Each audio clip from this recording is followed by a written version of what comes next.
Les GG, les grandes gueules, Gilbert Collard, Étienne Liebig, Claire Aupetit, c'est le trio de grandes gueules du jour. On va reparler d'Éric Nolot et Éric Zemmour. Le tandem infernal de chez Laurent Ruquier le samedi soir. Terminé, Ruquier décide de passer à autre chose. Allez-vous les regretter tous les deux? On en parle maintenant au 32-16. Ce sera rapide parce que il n'y a pas vraiment d'écriture, il n'y a pas vraiment d'intrigue, donc du coup il n'y a pas vraiment de livre, donc du coup il n'y a pas vraiment de critique à faire. Je sais pas ce que vous faites. Moi, je suis journaliste. Alors vous bossez où? Je suis journaliste au Figaro, je suis journaliste politique depuis 20 ans, et j'écris des livres. Qu'est-ce que vous faites là? Voilà. Vous faites tout et n'importe quoi vous aussi. Voilà. Non mais Eh oui, nos Zemmour, ils se sont pas fait que des copains. Et puis Laurent Ruquier explique aujourd'hui s'il ne l'égare pas, ce qu'il dit aujourd'hui en France Le Parisien, c'est parce que peut-être la formule s'use et qu'il veut passer à autre chose. Oui, il est habile Laurent Ruquier parce que forcément Nolot Zemmour viré dans le contexte actuel, que la pré-campagne présidentielle, on va dire que il a eu des ordres que de séparer de Zemmour qui a été condamné, applaudi par une partie de l'UMP, de Nolot, etc. qui peut déplaire. Et Laurent Ruquier, lui, en transparence, il explique non, je me sépare d'eux parce que l'émission a vieilli, la formule a vieilli, les deux ne surprennent plus, on sait exactement ce qu'ils vont dire avant de prendre la parole, Zemmour et Nolot, chacun dans leur rôle. Et puis il dit aussi une chose importante, c'est que les invités ne veulent plus venir se faire fracasser par Nolot et Zemmour, à part peut-être quelques personnes en mal de notoriété, mais j'ai envie de dire les grosses pointures n'ont plus envie d'aller face à Nolot et Zemmour, celles qui n'ont pas besoin de ça pour vendre un disque ou un livre ou faire venir des spectateurs, voilà. Alors donc ce sont les arguments de Laurent Ruquier. Est-ce que vous le croyez? Alors moi je vais te dire, grosse pointure ou pas grosse pointure, moi je suis jamais passé, j'ai failli mais j'y suis pas allé. Parce que tu te prends pour une grosse pointure? Non, pas du tout justement, mais grosse pointure ou pas grosse pointure, tout le monde a envie de passer chez Zemmour parce que même quand tu es une grosse pointure, si tu vends 20 000 bouquins de plus, t'es content. Ça c'est le premier point. Et Zemmour et cette émission-là était une des plus prescriptrices du petit écran. Donc faut pas déconner avec ça. Et deuxièmement, moi évidemment je hais Zemmour sur le plan idéologique. C'est un type que je supporte pas sur sa façon notamment des représentations qu'il a sur la... Pas de haine, le mot est la haine. Non mais franchement j'ai du mal avec ce type-là sur ce qu'il a dit et tout. J'imagine que c'est un mec très sympa par ailleurs dans le privé, mais bon j'ai du mal. Mais par contre, même quand il avait dit tous ces trucs insensés là sur la banlieue, etc., je trouve que si c'est une forme de censure qui s'opère là, c'est-à-dire une forme de censure détournée, c'est-à-dire on empêche un type de parler... Ruquier dit non. C'est le choix d'un animateur avec sa maison. J'imagine bien que la réalité c'est pas ça. Et en plus, pourquoi ça serait pas ça la réalité? Parce qu'il prend un risque énorme parce que les gens regardent beaucoup cette émission. Parce qu'il y a Zemmour et Nolot. C'est exactement ce que me dit ce mail. C'est Pierre qui m'écrit: les deux Eric sont sacrifiés sur l'autel de la pensée unique, me dit-il. Je regardais cette émission que pour l'invité politique et les réactions des deux Eric. Eh ben c'est fini, me dit-il.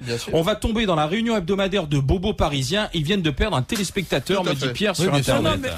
Moi, le fait qu'il soit dans cette émission ou qu'il ne soit pas m'indiffère complètement. Il faut arrêter de dire attention, tu as deux animateurs qui partent, ils vont se retrouver licenciés, c'est terrible. Enfin, ça va. Bon. Par contre, c'est des bons. Moi, j'aime bien tous les deux, etc. On les retrouvera ailleurs. Ils sont bons, ça sera ailleurs. Et s'il fait une erreur, c'est lui. Étant donné qu'il est producteur, il va perdre de l'argent. Et puis il en reprendra d'autres. Mais il faut arrêter qu'à chaque fois qu'il y a un animateur à la télévision qu'on sépare, c'est le grand drame. Il y a plein de gens, malheureusement, qui perdent leur emploi dans les usines et partout. On s'en fout des mecs licenciés, mais ça a un sens. Enfin, ils ne sont pas les seuls. Il y en a d'autres. Et d'ailleurs, Ruquier dit lui-même qu'il n'abandonne pas la formule et qu'il cherche d'autres provocateurs, pour reprendre le terme qu'il emploie. Donc, a priori, il n'est pas dans la censure. Je suis disponible. Alors, Claire, je suis d'accord avec toi sur le fait que d'un point de vue économique, on s'en fout, ils vont se recaser. L'un a une émission, l'autre a une tribune. Ça n'est pas dramatique sur le plan de l'emploi. Mais en revanche, j'y vois une signification sociologique forte, moi.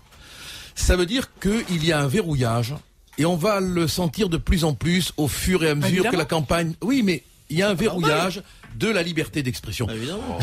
Écoutez, je vais vous donner deux exemples qui me concernent, si vous me permettez. Bon, j'ai annoncé mon rapprochement avec Marine. Je n'ai jamais dit que j'étais au Front National et je n'ai pas ma carte du Front. La seule carte qui m'intéresse, c'est ma carte de visite, et encore, je m'y abonne pas tous les ans. Bon, je devais présenter mon livre dans une banque suisse. Les irréprochables banques suisses qui ont volé tous les biens des Juifs et qui refusent les minarets. Bon, eh bien, ils n'ont pas voulu me recevoir. Pour ce seul motif. Je devais diffuser mon émission de télé sur les faits divers, sur des chaînes régionales.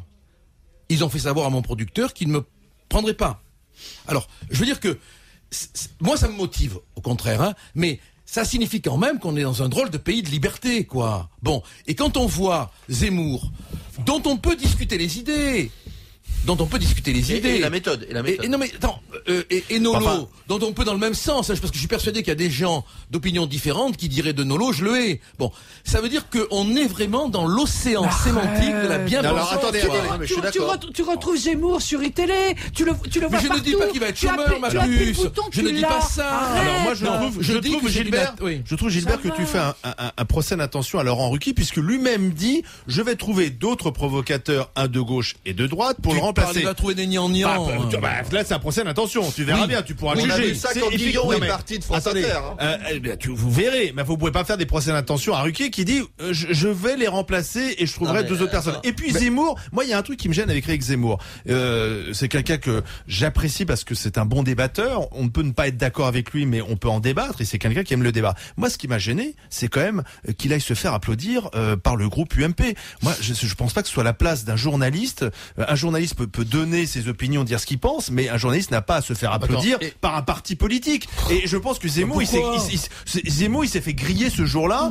Il a été applaudi, il a été piégé sans doute par les membres du MP. Et à mon avis, c'est ça qui est. Écoutons un téléspectateur. Écoutons Thibaut des Bouches-du-Rhône. Bonjour Thibaut. Oui, bonjour. Vous étiez téléspectateur justement des deux Éric chez Ruquier le samedi soir, Thibaut? Oui, tout à fait. Oui, j'étais un spectateur assidu de cette émission. J'ai apprécié particulièrement les interventions de ces deux trublions. Bon, c'est vrai. En effet, moi, pour ce qui concerne cette décision de Laurent Ruquier de se séparer de je pense que, comme disait Monsieur Collard il y a un instant, ça peut venir d'une manœuvre, d'une volonté politique supérieure de. Mais quel est l'intérêt? Couper la parole à ces gens-là qui sont, je pense, très dérangeants pour. Et dérangeants pour qui? Parce qu'ils disent. Dérangeant pour une majorité des gens qui sont actuellement au pouvoir. Enfin, Éric Zemmour, il n'est pas dérangeant pour l'UMP, il a été applaudi par l'UMP. Il a été applaudi par l'UMP, mais je pense qu'il y a beaucoup. Non, mais il est dérangeant pour la bien-pensance. Il y a beaucoup d'hypocrisie derrière tout ça. Si vous voulez, les seuls pour qui ils peuvent être dérangeants, c'est les maisons d'édition ou les maisons de disques. Parce que quand ils cassent un artiste, c'est plutôt ça. Non, mais je te promets alors, même si tu vas te faire casser chez Zemmour, que le mec il te ruine, ça t'empêche pas de vendre des disques et des bouquins. Attends, mais moi j'étais invité. Attendez, mais posons la question à Thibaut. Thibaut, est-ce qu'en fonction du bien ou du mal qu'il disait d'un artiste, d'un film ou d'un chanteur, vous vous disiez, ah ben là j'achète le bouquin ou là j'achète pas ou là je vais voir le film ou pas, Thibaut? Moi, personnellement, j'étais assez à l'écoute des critiques, notamment littéraires de Monsieur Nolo, qui étaient, je trouve, assez pertinentes souvent, et politiques de Monsieur Zemmour, qui aussi, bien souvent, faisait preuve d'une certaine pertinence, d'une certaine clairvoyance. Donc, je ne suis pas complètement dirigé, si vous voulez, je garde ma décision, bien sûr, mon libre arbitre, mais j'étais quand même très intéressé par ces interventions. Et quand j'entends Monsieur Ruquier qui dit, je vais prendre deux autres personnes qui vont aussi être des débatteurs et qui vont, je pense honnêtement, que ce sera deux personnes qui seront de toute façon plus consensuel, parce qu'on n'arrivera pas à avoir quelqu'un qui a la même liberté sur une autre chaîne, vous inquiétez pas. Thibaut, attendons, pas de procès non plus d'intention de Laurent Ruquier. Voyons qui sort du chapeau. Peut-être qu'ils seront au même niveau. Ce qui était bien avec Nolo et Zemmour, meilleur même. Ce qui était bien avec Nolo et Zemmour, et c'est les rares, mais peut-être même les seuls à la télé, c'est qu'ils n'étaient pas que dans la promo. C'est-à-dire qu'ils étaient capables de dire que ce film était pas bon, que ce livre était pas bon, alors que, par exemple, vous regardez le Grand Journal de Canal+, ce n'est que de la promo. Et ça, c'était effectivement quelque chose de nouveau.